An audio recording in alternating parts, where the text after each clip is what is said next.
It is Saturday, April 14th, 2018. My name is Ashton Ellett, here with another installment of the Two-Party Georgia Oral History Project, sponsored by the Richard B. Russell Library at the University of Georgia. Joining me today is Lorie Smith, who has been involved in political, public, and government affairs consulting for over 30 years, a staffer on Capitol Hill for a number of years. She also founded Parrish, Smith & Associates in 1991 after a brief stint with the Democratic Party of Georgia. That firm has been involved in numerous campaigns over the years, including both the 1992 and 1996 Clinton-Gore presidential campaigns. She has served as a consultant to a number of corporations, including Citigroup, the Coca-Cola Company, Delta, and the Home Depot. She's also worked with a number of national organizations, initiatives, and special events, including the 1988 Democratic National Convention in Atlanta and the 1996 Summer Olympic Games. An Atlanta native, Smith attended the University of Georgia as well as Georgia State University. Thank you very much for taking some time out of your Saturday, this beautiful Saturday afternoon. Thank you for having me. Looking forward to talking history and politics with you. Sure. So I was wondering if we could begin by telling me a little bit about your childhood and upbringing. Sure. I grew up right in Atlanta, right down the street from Lenox Square. My father was in sales. My mother was a stay-at-home mom. As we grew older, we moved to Brookhaven, which at that time was not anywhere like it is now. Brookhaven now goes, I think, all the way to 285. But so I grew up there. Then I came up and went to the University of Georgia. And then after that, I went to Georgia State and moved back home to Atlanta. And after a while there, I moved up to Washington, D.C., where I worked for Congressman Elliott Levitas from the 4th District. And he was defeated in 1984, a year after I had moved up there, so I wasn't quite ready to come home. And fortunately, I knew Congressman Buddy Darden, and he was very gracious about hiring me on to his staff at that time, where I remained the rest of my time in Washington. So when you growing up in Atlanta, did you grow up in a family that followed politics, was a political family? Not at all. No one in my family is political, which is really strange. So I always like to say, well, I didn't have any help, like some of these other people whose parents or grandparents or whatever were politicos. I had no help, and I just was interested in it more for the fundraising and the political positioning than the research. I was never wanted to be a researcher. I was a scheduler for Buddy, and everybody's like, well, don't you want to be a legislative assistant? But I loved to be in the scheduler because that's where all the action was. You met every important person that came through, and I was planning to move back to Georgia all along. So those were some of the best contacts I've made in my whole life, were people that came in that I met coming in to see Buddy. So what do you have? Can you pinpoint when you became interested in politics? Was it some event you saw on TV? No, I just always was a little bit, but not historical politics. More like of the moment politics. And I worked for a guy who wanted me to do a fundraiser for somebody that was running for office. And then I met some people there, and then they asked me to come work for the Bo Ginn campaign, which I did, and that was really fun. And so I kind of got the bug then. Okay, so Bo Ginn, 1982, sort of the changing of the guard, George Busby's term limited, retiring. What do you remember about that campaign? What was it about? Fundraising, scheduling. Well, I was so young then. Sure. And but I met stuffing people, envelopes, getting coffee, answering the phone. Right. And I tell these older guys, I said, you always need to be nice to the receptionist because one day they're going to grow up to be me, and I'll be the one hiring you. So it was a great job, and I met so many people. That Gordon Giffen, for example, I met Gordon Giffen on that campaign, and Connell Stafford, who worked at Koch for many, many years, right, and Bill Talmadge, right. and it just innumerable people that I'm still in touch with today, and that kept their profession political, and so they helped me all throughout my career. So what attracted you to Democratic politics in Georgia as opposed to the up-and-coming Republican Party? That's a really in the good 80s? Question, because I wasn't political really growing up. Sure. And so when I was over here at the University of Georgia, about that time was when everybody became really preppy, and Ronald Reagan was coming into office, and it became basically like if you're rich, you're a Republican, and if you're poor, you're a Democrat. So it was really uncool to be a Democrat. So, but then I went and I started looking at jobs in politics, and I found out that there was only action in the Democratic Party. The Georgia congressional delegation had one Republican, Newt Gingrich, the only one. No constitutional officers, the House, the Senate, everything strongly Democratic. So if you wanted to be in politics, you needed to work for a Democrat. And I'm sure this is going to go into what this project is about. Sure. But back then, Democrats aren't like they are now. Right. Okay. Right. They were very conservative, and I found myself in line with a lot of them. It didn't put me out of my comfort zone at all to work for a Southern Democrat. Mm-hmm.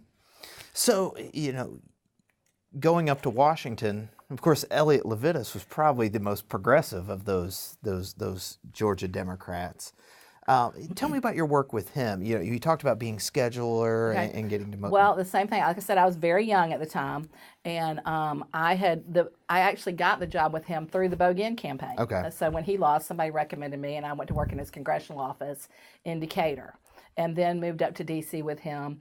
And he was progressive, and he was really well respected and a leader in the Congress at that time. So I enjoyed working with him. He was a tough taskmaster, but I learned that was really like my first real job. Right. And so I really learned some of my best work habits from him. Well, tell me about the transition then from going from Elliott Levitas in the 4th District to everybody's favorite Georgia Democrat, Buddy Darden. Okay, and like I said, I was a city girl. Right. Okay, I grew up in Atlanta. I lived in Washington. I lived in Athens. I didn't have relatives in South Georgia. I had never even been to Savannah till I was in college, or Dalton, or any of those things, till I worked on campaigns later. And so I go work for this Congressman, Buddy Darden, who is very down home, and his district goes up north, the northwest corner of Georgia. And so I remember one of the very first months that I was working there, calling a state senator from that district, as I often did when I worked for Elliott Levitas, and it'd be someone in Decatur or somewhere around Metro Atlanta, and I called this state senator. It was Senator Sonny Huggins. I'll never forget it. And so I called. That's very official, and I said, this is Lorie Smith from Congressman Darden's office. I'm trying to reach Senator Huggins, and they said, "Hold on a minute. He's out back. He's outside on the backhoe." And I was like, "Oh my God." I'm like, wow, okay, this is a little bit different, I thought it was so official with Senator Huggins, and they said he's outside backhoeing, and I was like, okay, didn't really know what a backhoe was, but okay. So it was a lot different working for a congressman that represented a rural area. And you stayed on with Congressman Darden until 88. Okay. And then I came to Atlanta to work for the Democratic Convention. That's right. And once again, all the action in the Democratic Party was going on in my hometown. Right. And I just could not miss a chance to go back there and work for it. So that would have been, Atlanta 88, Bobby Kahn, Gordon Giffen. Yes, all those guys. So tell me about what you did with Atlanta 88 and what that experience, what your experiences were, and what that meant to you and to the city and party. Sure.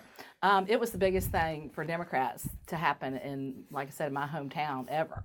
And so I moved down there, and I was a deputy hall manager, which I worked for the DNC. They had a host committee and the DNC both working together. I worked for the DNC. And part of my job was to assign all the different holding rooms or caucus rooms for all the different groups, like the DCCC and the DSCC and the United Conference of Mayors, all those different. I assigned all those spaces in the World Congress Center, and the Media Village assigned all that down there, and then managed like who could get in and out of the Omni while we were building the whole thing, and I would take important people over there or whatever. And so it was really fun. And to tell you, it's so funny, Ashton, because to this day, if I ever go to a Democratic convention, there are probably 20 to 25 people that I know I will see, and that's the only time I'll see them in my life. I'll see them every 4 years at a Democratic convention. So was that something you found an easy transition from your work as a scheduler to doing that sort of what's the best word, shepherding of the different constituencies? Yes, absolutely. Because a lot of those constituencies I had worked with in Washington. I knew the people from the DNC. I knew the people from the DCCC. I knew a lot of those groups. I knew a lot of the finance people because I had worked for Buddy, and those people all came up to Washington at some point, and I met them all. And so I was beginning to build my Rolodex, basically, Right. for to learn about these people and learn who they are and what they want and how much they gave and all that sort of stuff. So I was beginning to learn, who we needed to take care of and who we didn't, so to speak. Sure. Yeah, triage. Yeah, exactly. So, the conventions, late, summer 1988, it ends. Michael Dukakis, we know how that ends. Where'd you go from there? Okay. Well, after that ended, then Bobby Kahn was the the executive director of the Democratic Party, and he taught me into staying there and managing their Jefferson Jackson dinner. Okay, which I did. And then he talked me into staying on and going with him to work for Roy Barnes. Okay. So this would have been when Governor Barnes was 89. So the campaign. Mm-hmm. So the beginning of the campaign. Okay. We were working, Bobby and me were working out of Roy's law office. Okay. What was it still in the bank down there? Yeah, I was in the basement down there. Not in the bank. It was in a building down the road that he owned, 166 Anderson Street, and his law firm was upstairs, and then they had a few offices downstairs, and Bobby and I were right back in the corner.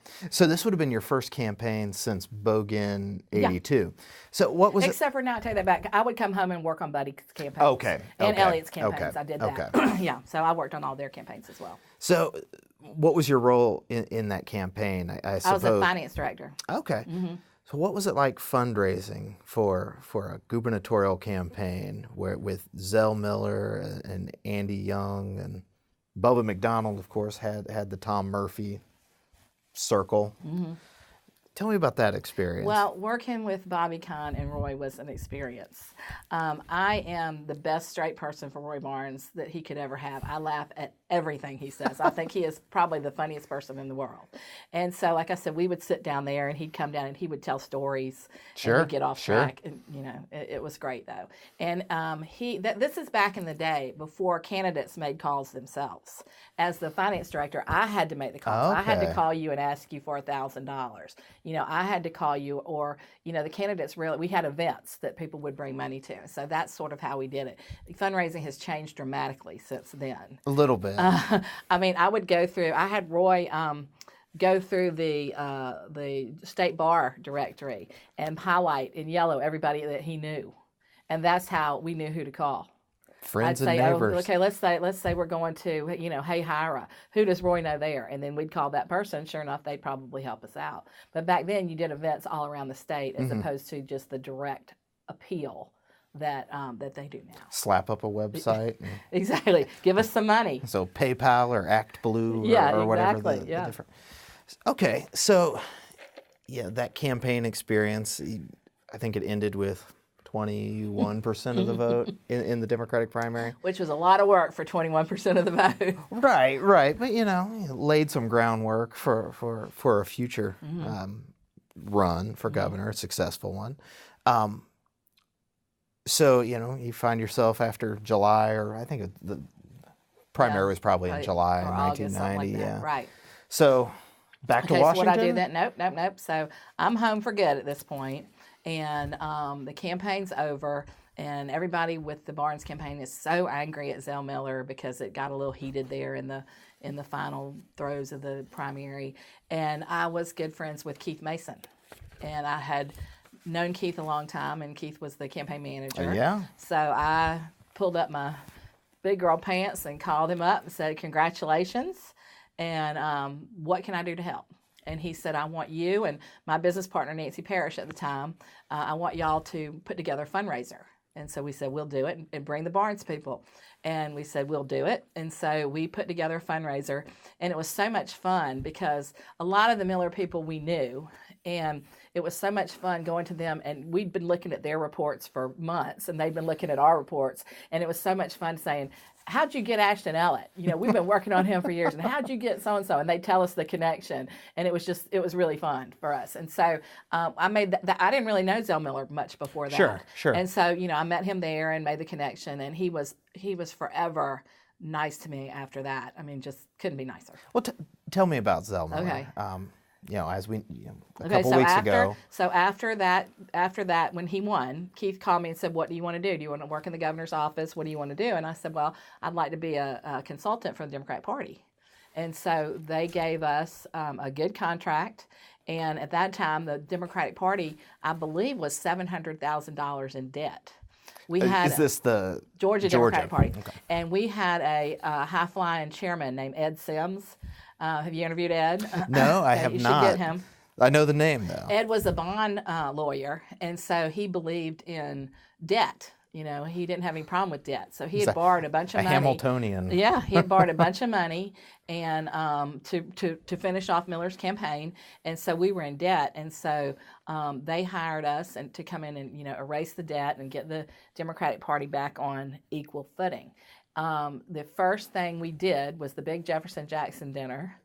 And after Miller had gotten elected, and we had Mike Lukovich, the cartoonist, for the paper. He drew a picture of a freight train, with Zell Miller at the controls and Pierre Howard and Tom Murphy hanging off of it. And it said, "Get on board."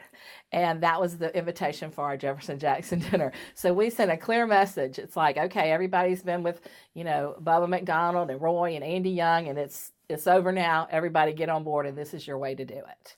And we raised a ton of money. And that Jefferson Jackson dinner, it was busting at the seams. I mean, you could barely walk through there. It was so crowded.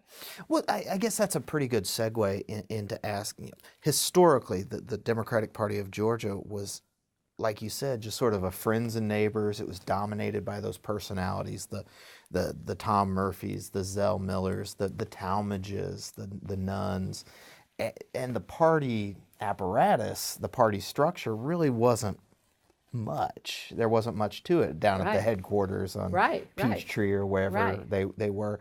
So tell me about how you interacted, your interactions with the party and your assessment of that party apparatus in terms of fundraising, recruiting, and how that all worked, and whether that was a modern party at all, really. At that time, the structure was they had put a political person in the job as executive director who did not have much fundraising acumen or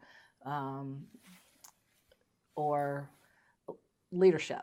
Mm-hmm. So Ed Sims was the chairman, and my partner Nancy and I were the consultants. And basically, we did everything. Interesting. And kind of went around. Ron Fennell was the executive director, and so we sort of went around him. And we reported directly to Keith, who was over at the governor's office. And so that's where we got our marching orders, and we would just use the apparatus to get things done. Okay. But we really managed the party for a number of years. And was that because, my impression would be that, like you said, get on board because Zell Miller's running the show. Right. Yes. The buck stopped with him, and it was a very top-down sort of Absolutely. party. Traditionally, the highest ranking person in your party is the one who controlled the Democratic Party. Right. So at that time, it was Miller as governor. And so everything revolved around Miller. We didn't do anything that we didn't get approved through Miller. Nothing.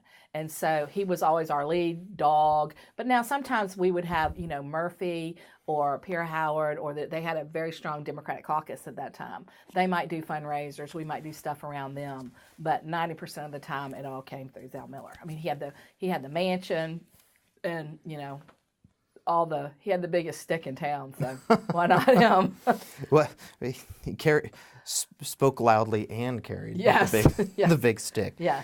So, Parrish, that company starts in 1991. Right, and that was our first big contract was the Democratic Party in 1991. So from here on out, you're really working through your Parrish Smith Correct. umbrella organization rather than just Lorie Smith, And that was because interested Nancy employee. Parrish and I had both, she had worked for Buddy as well. She had worked for Barnes as well.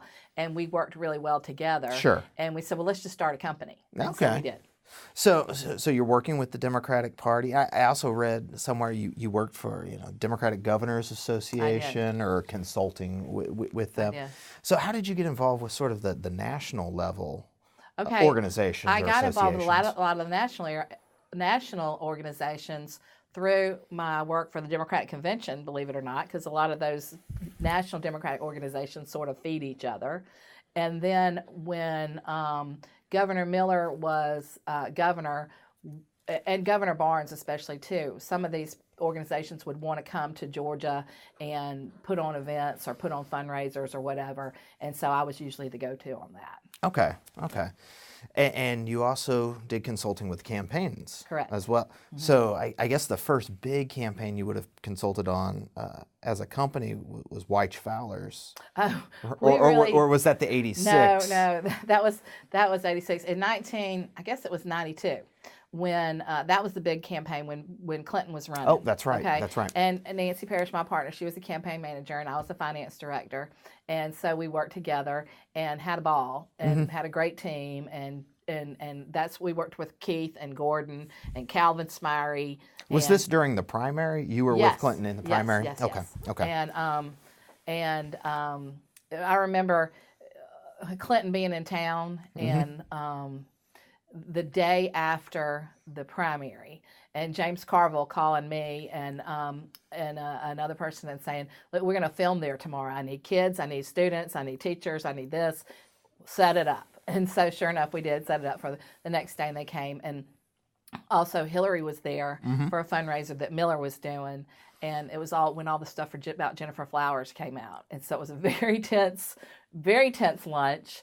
But Miller stood right there by her and answered all the questions. And Miller was very much of a stalwart for Clinton. Oh, sure. When Clinton breaks up, and that is all very true. Miller stood right by him and took all the hits for it. So anyway, we worked in '92, and at the same time, we worked for Congressman Don Johnson. We were managing his campaign, and I was working as a consultant for Citigroup at the same time, and Coca-Cola. You sound busy in I was 1992. busy. It was very busy. It was very busy. And you hated it when like somebody wanted to do a fundraiser the same day as somebody else. Oh. Like, yeah. Well, that's why you're a scheduler at heart. I know. I said I'm a logistical expert. Well, were you? When I sat down with Ambassador Giffen, he told the story of the bus trip from Columbus to Valdosta. Yes. Were you on? Yes, I was on that. Yeah. Can you confirm that President Clinton or Governor Clinton at the time wanted to stop every half mile and shake everybody's hands at crossroads? And He always did. Oh my goodness! A perfect example. And after the '92 election, Wyche Fowler was in a runoff. That's when we worked. And we had planned this big trip for all of us who had worked on the '92 campaign, and we were going to go on this trip. And Ed Sims had planned it, and we were all so excited about it. And then it's like, guess what? Can't go on the trip. Everybody has to stay home and work for Wyche. And it's like, oh. So we had these fundraisers, one in Macon and one in Albany, that we had Clinton come to. He was newly elected. He hadn't been sworn in. And I don't think that he came to Macon, but then we went down to Albany. Hundreds and thousands of people coming out to see him. And Wyche was out there. Wyche stayed in the hold room until Clinton got there. Sure. Wouldn't come out there and shake hands. And then Clinton got there, and of course people went crazy. And I remember after the program, Wyche Fowler went back to his trailer, and Clinton stood out there for an hour and signed everything and shook everybody's hand that you could ever imagine. Sure. Oh yeah. It was a great moment because and all the old politicos that were there, Wayne Garner and Pierre Howard, we were all there getting our stuff signed too. It was really fun. Yeah. Well, you can tell that you're from the Atlanta area because you don't call it Albany. That's right. I was like, Albany. wow. Exactly. You a native Midwesterner. I told you I'm a city girl, not country. Yeah. Right. So with President, and of course Senator Fowler lost the runoff to Paul Coverdell. And I truly believe it's because he was just angry and he just didn't have it in him to go out there and wade into the masses and campaign.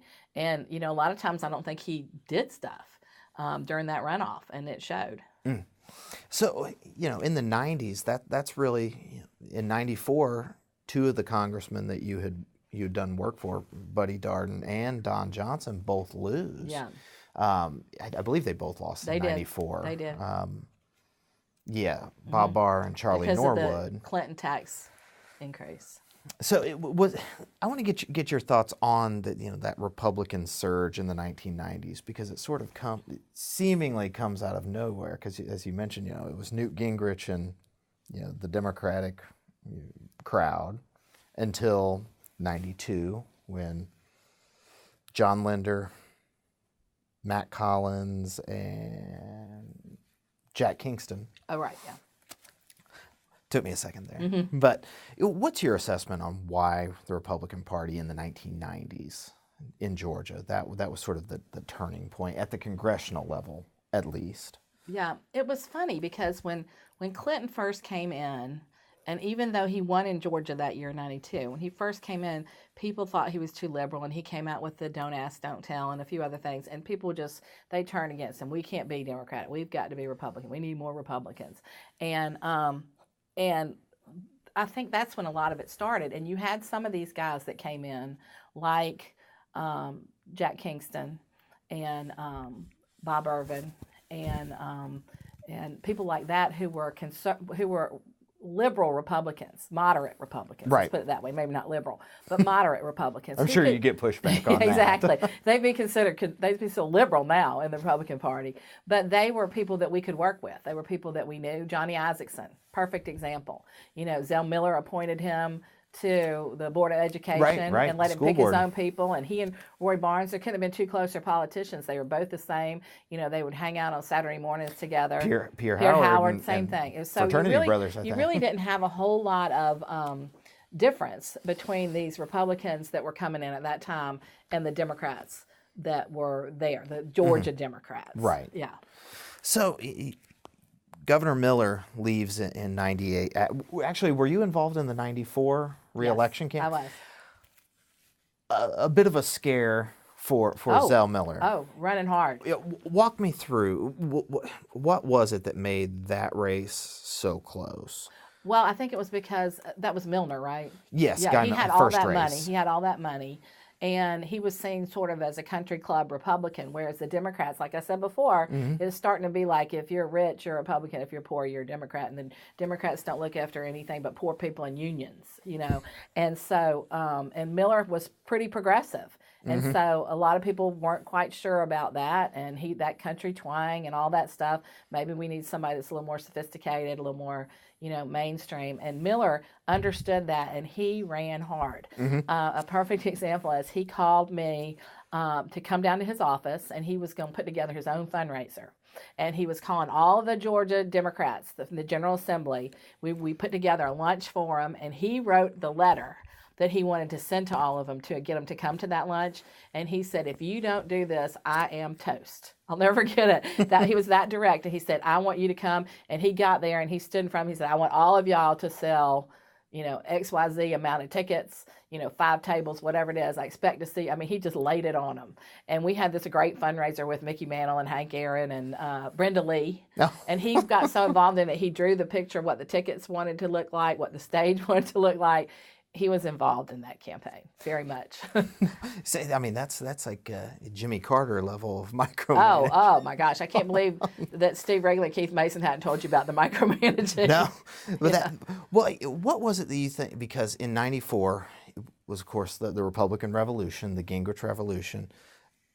Governors, senators, Democrats throughout the South, especially, were turned out of office. Zell Miller stayed. What if there was one issue or topic or something that, you know, provided those 30,000 votes? Hope Scholarship, without a doubt. You think so? It is because if you look at go back and look at where the votes came in compared to where Democrats, you know, usually ran. Zell Miller ran ahead in Gwinnett County, DeKalb County, North Fulton County. Is it because those suburban upper middle income? I believe so. I believe their kids were getting scholarships on the Hope Scholarship, and they understood that Miller said that he was going to do something about education, and he did it. And it's funny to me because, again, being a city girl, when Bobby Kahn came to me and said, we want you to work for Governor Barnes, and, he wants you to work for him, and he said, we're going to do this, we're going to be against the lottery. And I remember thinking, why? I didn't understand that at all. And they're like, well, because, these religious people are against it. And I was like, why? I still didn't get it, But that was very important. And it was a squeaker. Oh, yeah. The lottery campaign. I mean, I remember sitting up at night waiting on that to come in because I'd done a little work on that too. And it was a squeaker, but I think it made all the difference for Miller. Well, that's interesting. How I wasn't sure that if you worked on the referendum for the it was a referendum. Yeah. How was that packaged and sold? And how did you sort of work with that, the dynamic of how powerful the Methodist Church was and the Baptist churches were and are still to a degree, but nothing like they were in the early 90s. Right. Well, it was a fight. You had to sell it in urban areas and watch out for those churches. And like I said, I was doing finance at the time, so sometimes I would direct money over there instead of, to the Democratic Party or whatever. So it was a squeaker, though. So did you get a call from your old friend Bobby Kahn to work on the 98 Barnes campaign? Or? I did. And the problem at that point was I had a really good contract with Citigroup. And Citigroup at that time, they were Smith Barney at the time. They changed names probably 7 times. I was getting ready to say, They were Smith Barney, Solomon Brothers, Smith Barney, Shearsons, that was everything. But at the time, they had just passed a rule, it's called G37, that their lobbyists could not raise money for politicians that they did business with. You were allowed to give $250 to somebody you could vote for, and that was it. And if you disobeyed the law, no one from that company could do business in that state for 2 years. So it was very serious. And so I could not, at that point, raise money for Roy Barnes, so I could not take the job. I tried to help him in other ways, do some of these, airplane tours and stuff like that, bus tours and stuff for him. But I couldn't raise money. I could only raise money for federal people at that time. Interesting rule. So it was really changing my career. Oh, I can imagine. So how long did that? How long was that I worked for Citigroup for 16 years. Oh, wow. So basically, after I guess it's probably the 96, maybe, that's when maybe they passed it, I didn't do any more state fundraising at all. Wow. Yeah. Well, I guess, even though you weren't working on the campaigns or anything, were you surprised when Roy Barnes was defeated in 2000? Shocked. Completely shocked. I was in the campaign there for the last few weeks helping, and one of the things I did was, like I said, these bus tours. I did a fly around, which was our tradition.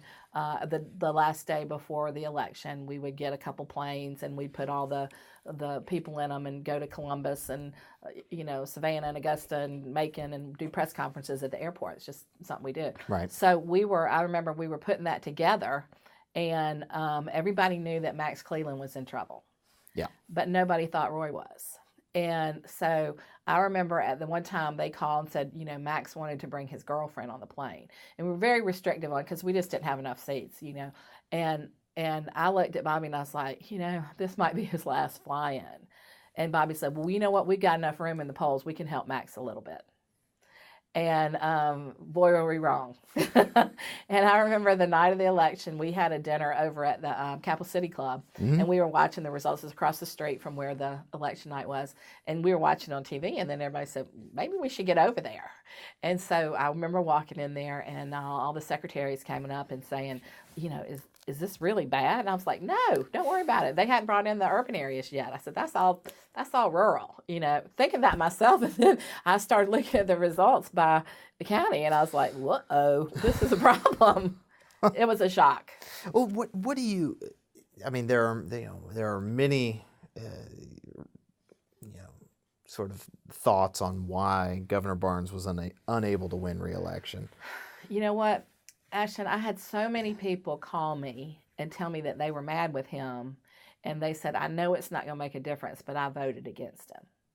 People that were mad, teachers, people were mad about the flag, people were mad about, there was 3 or 4 other things, I can't even remember what it was. The Northern Arc. The Northern Arc.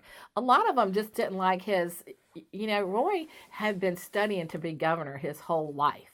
And he came in there and he knew what to do, and he made it clear he knew what to do. And a lot of people didn't like that attitude. They thought he came in there real cocky, and Bobby was out there terminating everybody, and everybody was scared of him, and he's yelling at everybody, and Roy's taking money, raising money like a maniac, because he figured out how to do it. He's the one that asked, and he got this system down, and he was raising money from everybody. And I think people got tired of his strong arm fundraising tactics, the teachers, and they said, well, there weren't enough teachers, but all those teachers had a husband and a cousin and a child and all that. So the teachers really did it, and the flag. Well, how much credit? Yeah, you've sort of assigned the blame on the Barnes side, but how much credit do the Republican candidates get? With Sonny Perdue, from down in Bon Air, Saxby Chambliss is a South Georgia Republican. How much did it matter that the Republican candidates at the top of the ticket were not Metro Atlanta people that they'd been running? No, I don't think it mattered at all. And see, Sonny had been a Democrat. So sure, until 98. He was a very moderate Republican. And there wasn't that much difference between him and Roy, really, philosophically. And it just had to be somebody that wasn't bad. It wasn't that Sonny was so good, but he was good enough. Let's put it that way. And then people just got mad with Roy. And but when you compare like $30 million right. to whatever, he had 3 or something, to lose that much was just unbelievable. It just really told people that ads don't always win it for you. Or on the other, I think the only 2 ads anybody remembers from 2002 are probably the old folks sitting around the table, and then the rat. Which the rat. That was great. I don't know if Bobby. I don't think he thought it was Governor great, Barnes but it was agree. pretty funny, I have to say. But I think the point you're making is there are sometimes diminishing returns with Totally campaign spending, and the importance of just running credible candidates. Right. Okay, so I guess that gets us to the analysis portion of our discussion, which is why 2002. That's the first time a Republican has won governor. We're not counting Bo Calloway, who won the popular vote, but as we know, that doesn't matter. Yeah. At least it didn't in '66. Why were Georgia Democrats able to hold on to power, both the governor's mansion and the legislature, for so long here in Georgia? I think it's because, as I said before, Georgia Democrats were not left-leaning at all. Georgia Democrats were very fiscally conservative. The economy was good, and a lot of those people had been in office a long time, and they did a great job.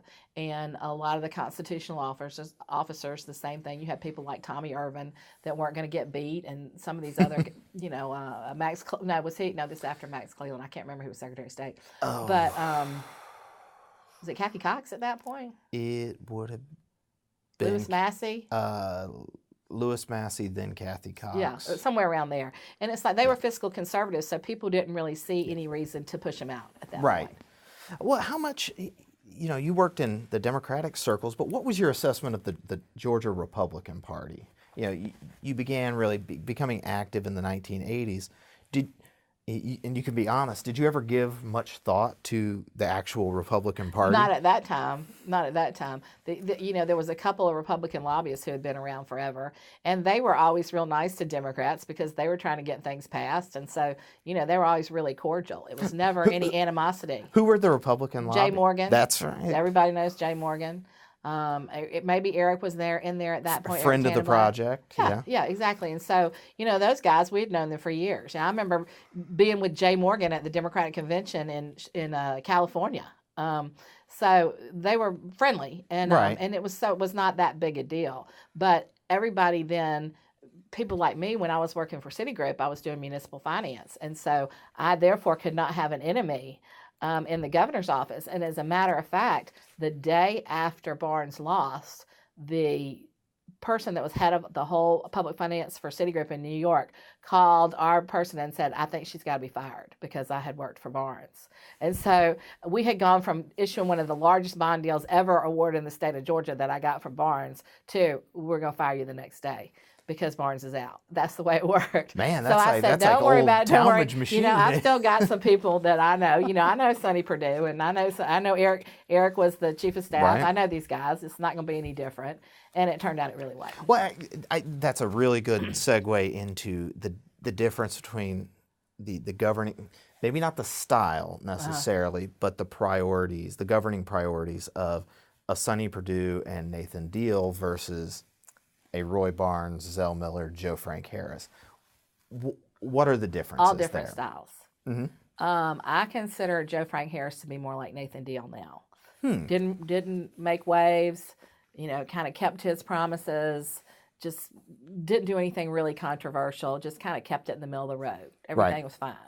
And me as a Democrat, I don't have any problem with Nathan Deal's reign as governor. I think he's done a fine job. I think Georgia's in good shape. So Miller was so meteoric, I guess is a good word for it. He had plans, and he was going to put those plans through hell or high water. He's going to push them through. He's going to cuss out anybody that gets in his way, and he's going to come up with a plan. And he had a good team with him that could implement all of his plans. So I think that the things that he wanted to do, he set out to do, he got done too.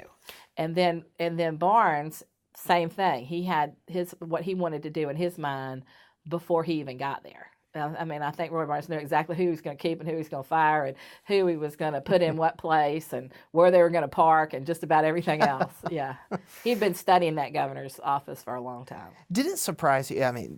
Just to go back to Governor Miller for a second, do you think was it surprising to you that he was able to work so effectively with Tom Murphy after 16 years of literally butting heads with Speaker Murphy on issue after issue after issue? It did surprise me. In fact, that was a very big deal. I'm sure you have heard about the dogs, Miller's dogs. Have you heard about them? I feel like I want to hear your version. He has these beautiful golden retrievers named that we gave to him at our last Democratic Party big fundraiser at our big dinner. I don't think it was a fundraiser because you can't really fundraise at the mansion, but we had a big dinner at the mansion, and A.D. Frazier was the head of this group that we had, and so we were talking about what to get Miller as a going away present. We said, somebody's got him a car and somebody got him a rifle and he's like, we ought to get him something that is going to piss him off, because they just love to just dig at him and all. And they said, like, get a dog that's going to go in there and pee on the floor. And I said, well, let's get a yellow dog. And he said, that's a great idea. And I said, that's it for me. I cannot be involved in this anymore. I'm not going to have Miller yell at me about these dogs. This dog, this is a good idea. You do it, okay? And I'm out. And so sure enough, the night of the dinner, Steve Wrigley had the people come, and A.D. had gone into Wrigley and he got 2 Labrador retrievers, yellow Labrador retrievers. And he named them Pierre and Thomas B. And they're always trying to... So he could yell at So he could yell at them. He's always trying to... So the dogs came in, and we have the greatest picture of Miller, like... He said, "What would you give me these dogs for?" You talk about, I'm like, and he really didn't like him the first night. Well, he fell in love with those dogs, and he says that those dogs changed his life. He did not keep the names Pierre and Thomas B. He changed them to Gus and Woodrow from Lonesome Dove. Right. Yeah, and those dogs, they became the center of his life, and it really did a big change in him. If you look at some of his books, he's got the dogs on the cover. They're beautiful. Well, dogs. now that you say that, you remember. I guess you didn't really notice if you didn't know the backstory. Right, and he went out with those dogs. He trained them, and they were always with him. Gus and Woodrow. So, what was your assessment, your personal assessment of Governor Miller's Washington years? Oh my God! Okay. We were at the memorial service and everything. I was out of town. I I was out of town in New York, and Keith Mason called me and said, "Where are you?" And I said, "I'm in New York." He said, "Well, you need to get back here." And I said, "Why?" He said, "Well, Roy's going to appoint somebody to take Coverdale's seat." And I said, "Well, who's it going to be?" He said, "It's either going to be Miller or Buddy." And he said, "Either way, you got to come back and do this." And I was like, okay. So sure enough, it was Miller. And I have to say, that surprised the heck out of me because Roy and Miller had never really gotten along. And that was a statesman move on Roy's part. This guy is the most qualified. He's got he's going to have to be reelected in whatever we had 3 months or something. Yeah. And July. He's going to have to be reelected, and he's got very high name recognition, very high positives. That was the right person to appoint, but I just didn't know if Roy could swallow it and do it, but he did. And so I came back and was the finance director for that campaign, which was the most fun ever as far as raising money goes, because we're running against Mac Mattingly. Were people just... And people just throwing it at me. And I remember these people came in there, they said, "Oh," and Miller was getting used to Washington, which it absolutely did not suit him at all. Miller was a scheduled man. He liked to be here at this time, here at this time, here at this time. And if you've ever been to all that business in Washington, they're ringing votes and the committee meetings and appointments. He couldn't take it. He would call me just holding the votes screaming. open. Oh my God, screaming at me. "How am I supposed to meet with these people when they're calling votes?" I was like, "Senator, they know they have to wait. It's understood. People, when they come to meet with you, they get it. They may have to, no, that's not right." He couldn't eat lunch at the same time. It was awful. It was awful. And so we had all these fundraisers scheduled, and he didn't come home for them. He was still learning his way up there, and some of these were issues that I don't think he felt comfortable talking about at that point. A lot. We had a Jewish fundraiser, like Israel policy and foreign policy, and just stuff that he's been there 3 weeks. He didn't, right, and he's not learning it. Don't get me wrong. Miller is a certainly smart guy. Don't say he didn't know the issues after about. A fellow historian. So exactly. We've got Exactly. So, but he just wasn't ready to come back and do that fundraising business yet. So, of course, Roy, the ultimate fundraiser, would go to any of them. So I'd say, "I'm having this fundraiser for Miller. He can't get home." Bar's like, "I'll go." And Roy's over there raising money for himself at this fundraiser all the time. But it didn't bother anybody that Miller wasn't there. And it was so much, people throwing money at me. I remember one time somebody says, "We've got $5,000 if he'll come over to this office and meet with the guy." I said, "Well, he's not coming." They said, "What do you mean he's not coming?" I said, "He's not coming. He's not coming home. He's not going to be there. We're not going over to meet with that guy." And he's like, "Oh, okay." So he comes in a couple of days later. He says, "Well, he'll give that $5,000 if Miller calls him." I say, "He's not going to call." Because you're just going to leave the money sitting there. I'm like, "Yes." If that's what it takes. Well, sure enough, he sent it in, But it was so funny because like I said, we're running against Mac Mattingly, and we just had raised so much money, more money than he had. And somebody came back and said, "Could you go back to Mac Robinson?" He had given us a boatload. And he said, "Could you go back and ask for, some more from him?" And I said, "Absolutely, I will not." I said, "We're so far ahead of this guy, I'm not going to go back and ask for Mac. We got plenty of money. So just do with it what you're going to do with it. I'm not going back. We do not need it." So part of being a good fundraiser is discretion. Oh, yeah. or restraint, I guess is a better word. Yeah. So we've talked, do Georgia Democrats like that, like Governor Miller, Joe Frank Harris, is that a term that has any meaning in 2018? Georgia Democrats? No, I think it means the opposite of what it meant before, frankly. How do you mean? I think when you talk about Georgia Democrats, they're liberals. Why is that? I don't know, because I think the National Party, I believe what Governor Miller said, the National Party went so far to the left. I mean, people in Georgia don't have any identify at all with Nancy Pelosi or Barney Frank. It's just not. Steny Hoyer was somebody that we could identify with. He was a very moderate guy, but the leadership that they had in the Democratic Party, it's not anything anybody in Georgia that appeals to anybody there. What did it mean, losing majority status in terms of fundraising? Because we've always heard of the Atlanta business establishment. You just go to all the law firms and the banks and everything like that. What did it mean? Because both the party organizations are in sort of dire straits financially, But what did it mean for the Democratic Party of Georgia? It was devastating. It was devastating because so much of the money that you raised was from people who did business with the legislature or the government. Right. And I know everybody hates to say that, but that's sort of the way it is. And so when you don't have the power anymore, you've got no leverage. And Right. so, I mean, it just dropped right down.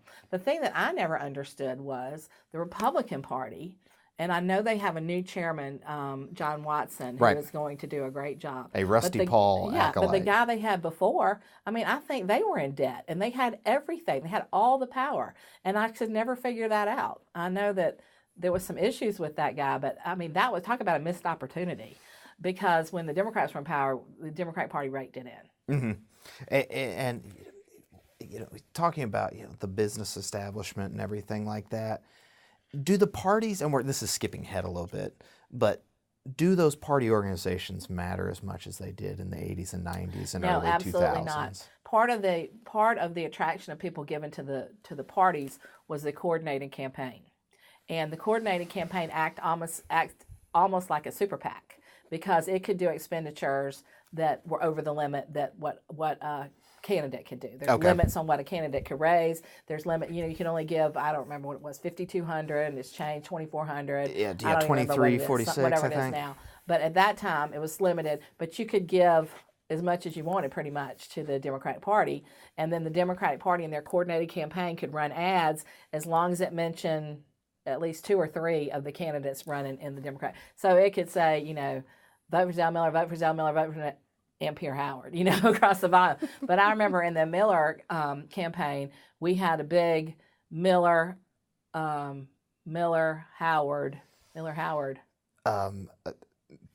With 90?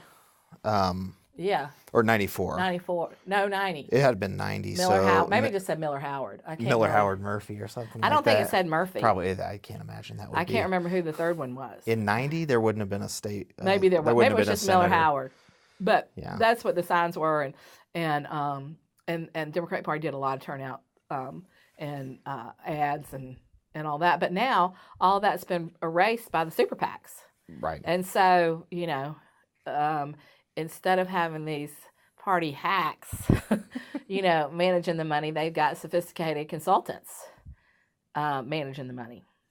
Are you a sophisticated consultant? I have been a sophisticated consultant. I have worked on a super PAC before. Right. But personally, I just think they're horrible. I just think they're horrible because of the way that they can raise endless amounts of money and just pretty much spend it on whatever they want.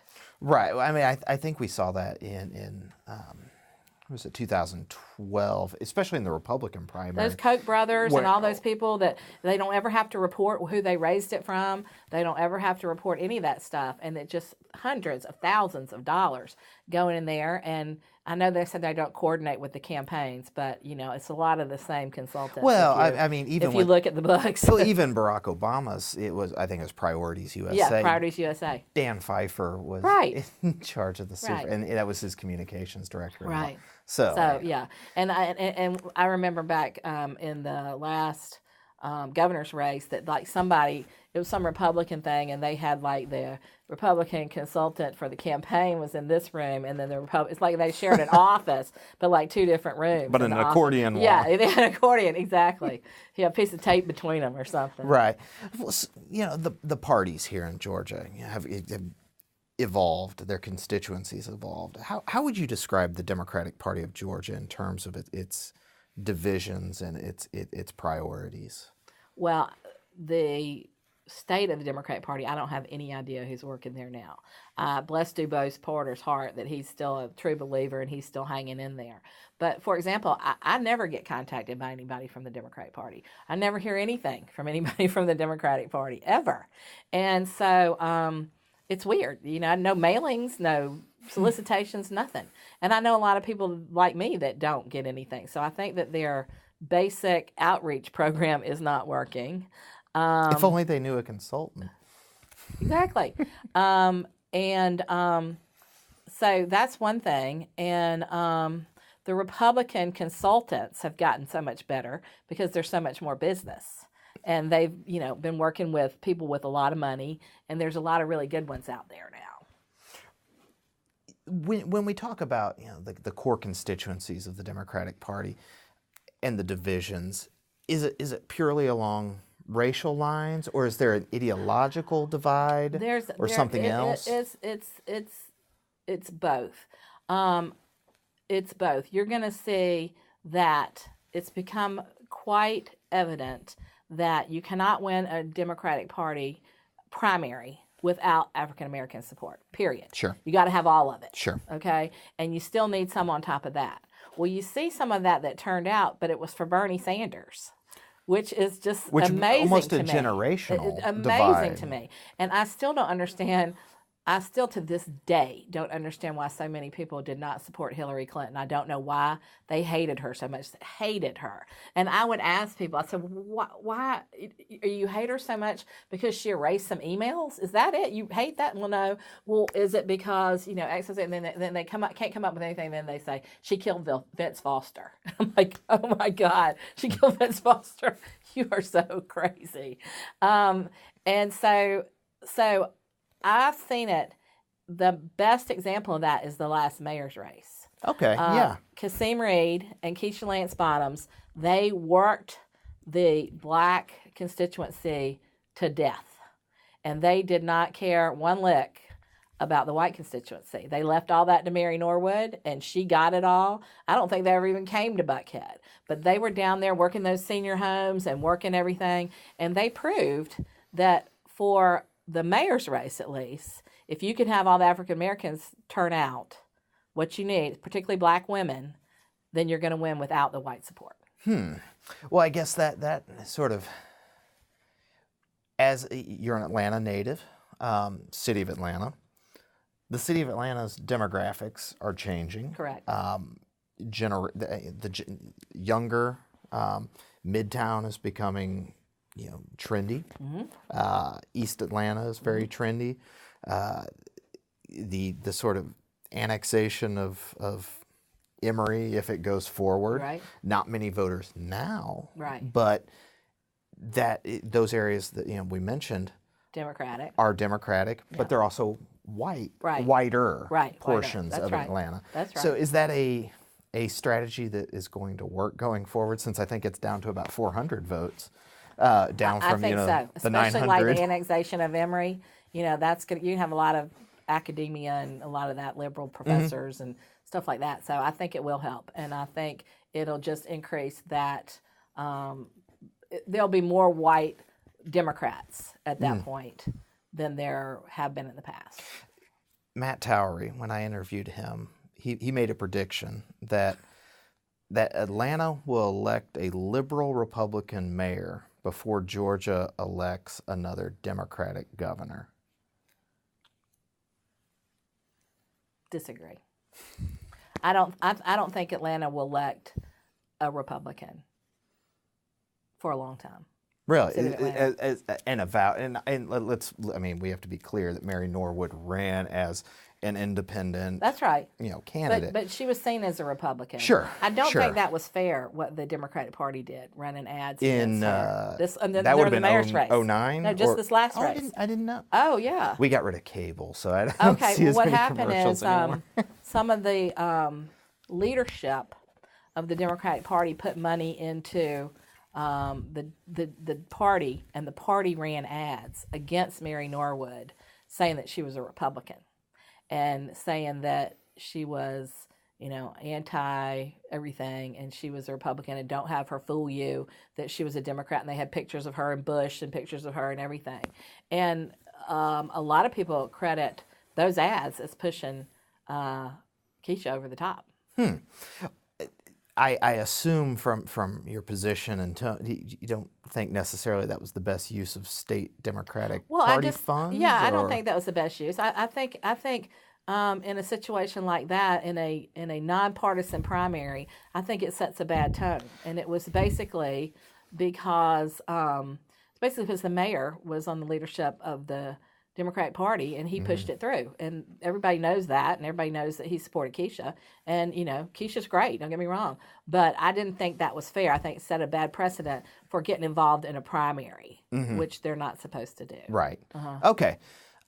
So Democratic Party of Georgia has been out of power effectively since 2003 with the loss, in Georgia where the governor is so powerful, losing that mansion, but also 2005, the rest of the legislature, 2010 shut out statewide, since 2011, and then more folks switched over in the legislature. What does a path back to competitiveness or power look like? And when do we in Georgia find it or see it? The only path I see back, and it will swing back. I've always been surprised at the way the pendulum swings, and you know this as a historian, that just when you think, oh my God, nobody's ever going to vote Democratic again, then something happens. Bill Clinton comes along, and everybody does vote Democrat again. And it's not there yet, and I don't think it'll be there for a while, but it's going to depend on what happens with Trump. I mean, I think if Trump is a huge disaster, then it'll swing back. I think you'll see a lot more Democrats elected. It comes from the top. And as everybody always said, they hate the national policy. We hate congressmen. We hate senators. We hate the national politics, but we like our guy. Right. But I think some of those people got pulled in during that Republican revolution, and they're not going to stay. I mean, some of them are weak candidates. The issue is reapportionment. Right. That is, to me, the number one problem with politics today. Tell me. Elaborate? Yeah, please. Okay. Back when Roy was governor and we had reapportionment, I will tell you, Bobby and Roy were the first ones to get cute drawing those lines. And, they did it, and then he lost, and then the Republicans took over, and they got better at it. And the technology got better. Technology. They got much, much better at it. And there was nothing a Democrat could do, So they created, in the rest of the country as well, they created these safe seats. So you've got these congressmen up in Washington who don't have to worry. They can do whatever they want, and they're going to get reelected. They're in a right-wing district, or, they've sectioned out a few Democrats, as they have in Atlanta. John Lewis could do anything. He's going to get reelected. Look at Hank Johnson. I mean, he's been reelected. Crack 'em and pack 'em. Exactly. So those people, there's no impetus for compromise. There's no reason for them to work together because it doesn't help them. They're better off throwing bombs and putting out sharp rhetoric than they are trying to get something passed by cooperating with a Democrat.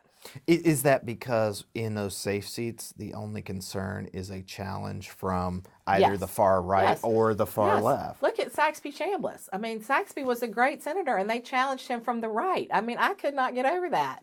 And I always say, you think our party screwed up? I mean, they've got it just as bad over there with their right-wing constituency there threatening their moderates. It's the same thing as the Democrats on the left too. I think that's the problem is they've got to go out there and appeal to their base, whatever it may be. So I guess that sort of begs the question, are these safe seats hastening sort of the nationalization of politics, the nationalizing of the parties where there's no longer a Georgia Republican or a Georgia Democrat? Or is it because of redistricting that forces sort of those ideological or purity questions into primaries? I think it's the redistricting that does it. And I think that if there was ever a law passed where a judge or somebody would do it based on population, you'd have a Iowa and you'd have Arizona. A much more cooperative Congress. Back in the day when I worked up there, it was so cordial. It wasn't anything like it was now. I mean, we had really good friends that were Republicans. Our congressman next door was Republican, and we did stuff with them all the time. People didn't go at each other. It's harder to go after somebody that you're friendly with than it is somebody that you don't even know. And I believe that was one of Bill Clinton's strengths. He made friends with everybody, so it was hard for him. It was easier for him. And same thing with Newt Gingrich. It's easier to build a coalition, people that you know.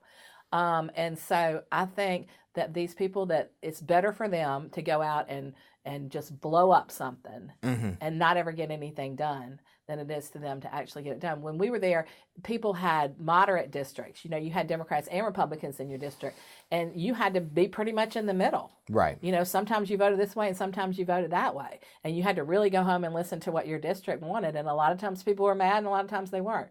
But it made for a more moderate, more collaborative group. Do you think is that the sort of rhetoric, the partisanship in Washington, how has that affected Georgia politics? The General Assembly, under the Gold Dome. Is it the same, or does it start with sort of the leadership with Nathan Deal, and working with Speaker Ralston or? Well, I think a lot of it is the same because you have these right-wing groups that have got big mouths down there, and the squeaky wheel gets the grease. So there are exceptions. For example, Stacey Abrams working with the governor, Kasim Reed working with the governor. There's exceptions to those rules. Sure. But for the most part, you have the Republican stronghold there, and they can do it with just their votes. Occasionally they might need something for a Democrat, and they'll toss them a bone. Transportation and education. Toss them a bone, but it's not a collaborative thing at all. Okay. Well, on the Republican side, how do the Republicans divide in this state? What do they? It's not on racial lines. So is it on priorities, ideological issues, lines? tactical? Yeah, I believe it's mostly social issues. Mm-hmm.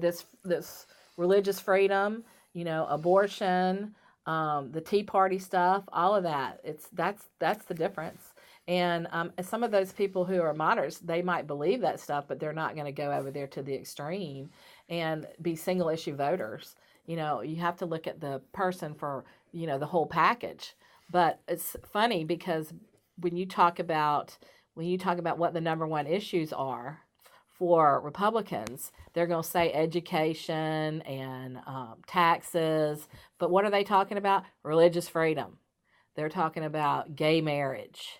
They're talking about all these social issues that people really, I don't think they really want to hear about it. Most people just let it, let everybody do their own thing. Right. But you've got this group that is so loud that they can't ignore them. Well, is that part of you mentioned Donald Trump, and I mean that's a whole other conversation, with national politics. But what effect is that going to have on the Republican Party?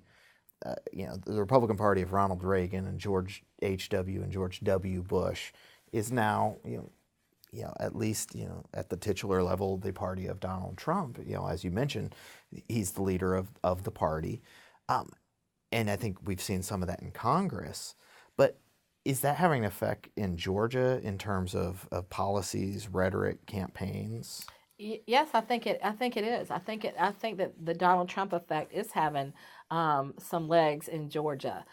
For example, I think everybody believes that he got that religious base whipped up. And so they're out there and it's red meat time. And you see all these candidates for governor throwing the NRA stuff, just throwing it at it, just trying to ratchet them all up to get them on their side. And then I think you have your basic rank and file Republicans who are it's a lot of distaste, but they don't know what to do. They certainly can't support a Democrat. They always say Democrats fall in love and Republicans fall in line. Well, they fell in line for Donald Trump and they're with him, and I think they cringe every time he does something crazy, but they're not going to leave him. They're not going to come vote for a Democrat. They're just not. And so I think that they try to bring it back to the center some, but I think at this point you can see just in the governor's race that everybody is trying to go as far right as they possibly can. And that is a little bit frightening, I think. I think they all think they're going to walk it back in general, but at some certain point you can't really walk it back without completely changing your position. Right. So, and we can talk about the governor's race in a little bit because, perhaps there's an opening there for a Democratic challenger in what is shaping up to be by all metrics a Democratic year, by historical and statistical measures. But what's the greatest danger to Republican governance in Georgia? Their continued power in the state. I would say that by having to appeal to the right-wing constituency of their party, that they may turn off some of their moderates. And if the Democrats had somebody that was a very moderate Democrat, they could possibly get some of those Republican votes, those swing votes. Did it surprise you on election night? It probably didn't surprise you that Hillary Clinton lost Georgia, No. but did it surprise you that Hillary Clinton lost Georgia but carried Cobb and Gwinnett County and Henry County? And what I just didn't understand is why women didn't turn out to vote for her. Why, African Americans, if there's an African American candidate, they're voting for that one, no matter what. And why don't women understand that? There's a woman candidate, vote for the woman. I always say it's our turn now. We're the majority. Why don't we take a shot at this? Let us lead. And it just amazes me. Women that I know that they just didn't like her, and I just still don't understand to this day what it was about her that just turned so many people off. Why do you think Hillary Clinton was able to carry? I mean, because when we're talking about the Republican Georgia, your thought always goes to Cobb County or Buckhead or someplace like. Yeah. Why was Hillary Clinton, of all people, why was she able to carry those districts? All I can figure is counties, it was a lot of working women that said, we don't want to take this crap anymore. We're getting paid less, we get worse jobs. I'm tired of everybody telling me what to do. That's all I can figure. Well, I mean, there was a special election in the Georgia 6th, unless you were, sleeping under a rock somewhere, you didn't know there was a race. But John Ossoff, sort of a, out of nowhere congressional staffer for Hank Johnson, was able to scare up $30-some million and 48% of the vote in the 6th congressional district. Why? Because of Trump. That's the only thing. Because of Trump, and again, a woman candidate that other women, didn't really support. I don't understand that too. I love Karen Handel. I used to lobby her, and she and I were friends. And I think that John Ossoff only came as close as he did because of all the money. And I think all that money was national Democrats. It wasn't Georgia Democrats. And you have to look at that seat and consider that was Tom Price's seat and Newt Gingrich's seat. The fact Johnny Isaac's seat. Exactly. The fact that you got a Democrat that came that close was a phenomenal thing, because I just didn't ever see him ever winning. He didn't live in the district. He was young. Right. Yeah. What about demographic change in Metro Atlanta? Talking about, again, those changes in Gwinnett County, South Cobb, East Cobb even is changing, Buckhead as well. It's sort of funny because it's the inverse of these upwardly mobile, white, college-educated voters in those areas are now trending Democratic, when those were the voters that pushed the Republicans into power in the 1990s. Do you see that as a trend that's going to continue? I think a lot of that is from, especially like in Gwinnett, it's the immigrants that are up there. I think that county's gone minority majority now. I believe, and I'm pretty sure. And so I think that is having a huge influence. They always said before 80% of the Republican vote was above I-20. And I think some of that's coming down. I think, some of those people are moving further out, I guess, or moving back into the city. And you've got a lot of Hispanic and Asian up in Gwinnett, and I think some in Cobb too. So I think that it's the minority populations that are changing the demographics of those counties. Right. I think the point you make about moving further out or farther out is a good one, in that, Republicans go back to the 40s and 50s, the Republican areas of Georgia were Fulton County and DeKalb County. Those moved out to Gwinnett and Cobb, sort of those inner suburbs, and now we're going exurban. You see them going to Forsyth County, Cumming, all that, Cherokee County, even Henry County on the south, Walton County, and they've become almost bedroom communities. Oh, yeah. And got a lot of their own business. That's the growth up there is just, if you go up to Avalon or, somewhere like that, it seems like it's a million miles away for somebody like me. It's got its own thing going on there. So I think that's what's happening. Even you go up 129, catch 85, West Jackson County, out by Brazelton and stuff. Yeah. I mean, you think of those as bedroom communities Yeah. for Metro Atlanta is terrifying to think Yeah, how I wouldn't far want to it's drive sort that of far sprawled to out. work. I don't think I could do it. No, no. Yeah. As somebody from Midtown, Yeah, I couldn't do that. So, speaking of other special elections, Democrats here in Athens, Oh, yeah. in those districts that were redrawn in 2011. Yeah. Everybody in the news calls them Athens-based districts, but that's not really the case. Deborah Gonzalez in the 117th defeated Houston Gaines, the sort of he was the wunderkind. he was the bright light of the Republican Party. I remember a lot of friends of mine going to fundraisers for him. Yeah, right. They were really supportive of him. Yeah. But the Democrats were able to win those races without a runoff. Yeah, in a I just special don't know election. those districts that well. Sure. I think part of that the guy McKillop.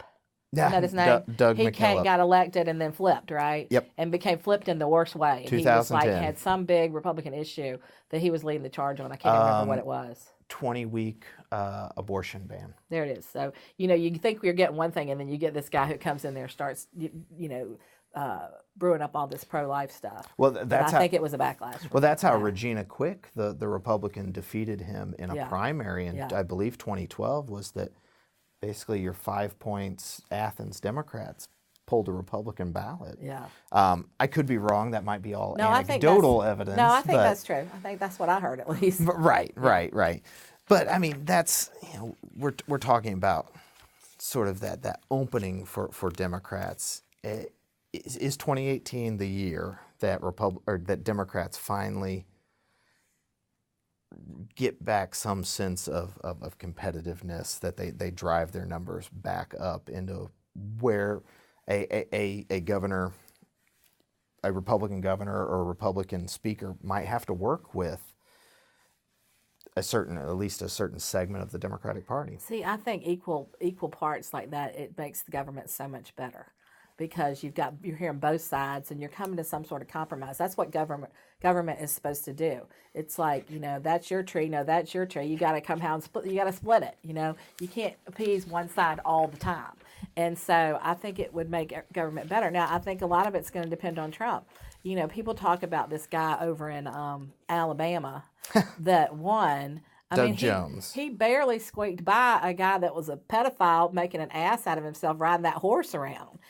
So that the horse. I don't know who looked less comfortable, the horse or Judge Moore. It was ridiculous, and all the charges against him and his response, and it was just ridiculous. And the fact that he nearly won. Yeah, one so point. I don't think that means that there's a big Democratic mandate going on in Alabama by any stretch of the imagination. And so I think it's going to be like that here. But I think it's going to depend on Trump. That we got a lot of stuff going on with him right now, and he, it's just, this is so hard for me, because when I watched him last night, talking about bombing Syria, when I look at him, I always have had great respect for the office of president.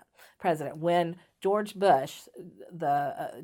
Bush got elected, and he came to Georgia, and we had just gone into war, and he came to Georgia, and I went to hear him at the World Congress Center, and people were like, well, what are you doing here? I said, he's our president, and we're at war. I want to hear what he has to say. I respected the office of the presidency. I know a lot of people said Bill Clinton drug it down a notch, but Bill Clinton still had the gravitas, and what he's done since his presidency is phenomenal. But when I look at Donald Trump, I just think about a reality show.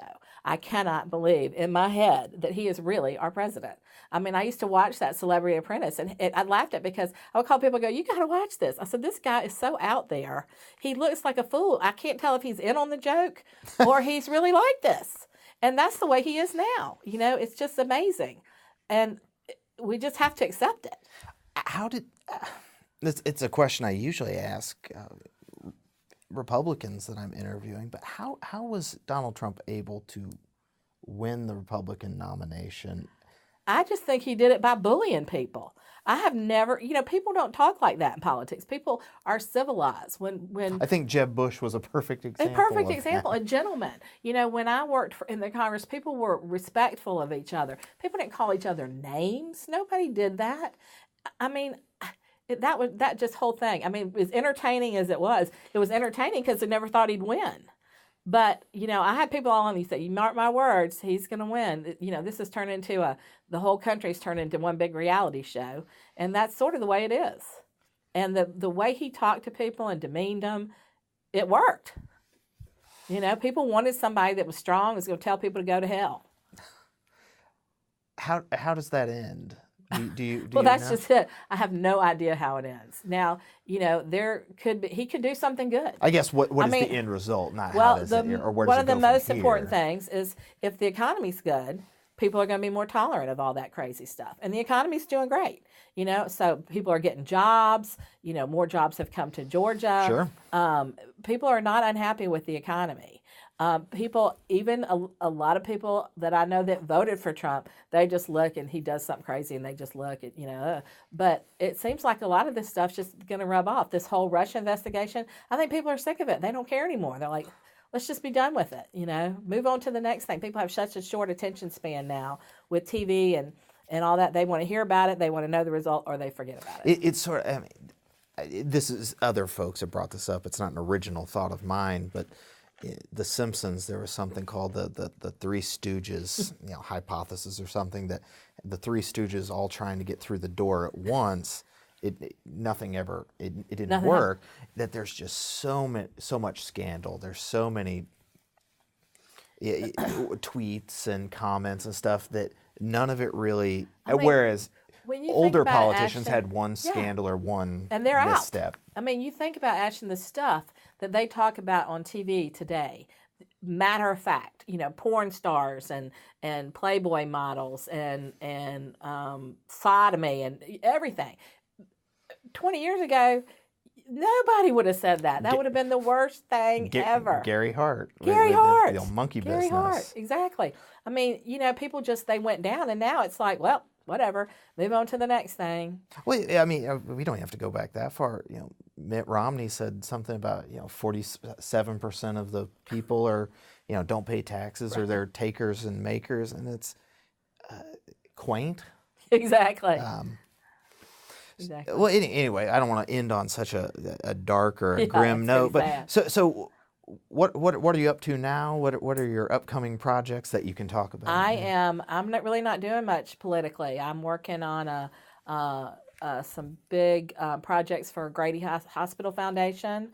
I'm working on some stuff at the legislature. I got a couple of bills that I had to get through this year. I'm doing working with the Nature Conservancy on the Georgia Outdoor Stewardship Act, which we're going to try to pass on the ballot. I'm going to do that campaign in November, and that is dedicates some of the money that comes in and taxes from outdoor clothing, outdoor stuff you buy for outdoor camping, that sort of stuff. It dedicates that money to go to a fund that helps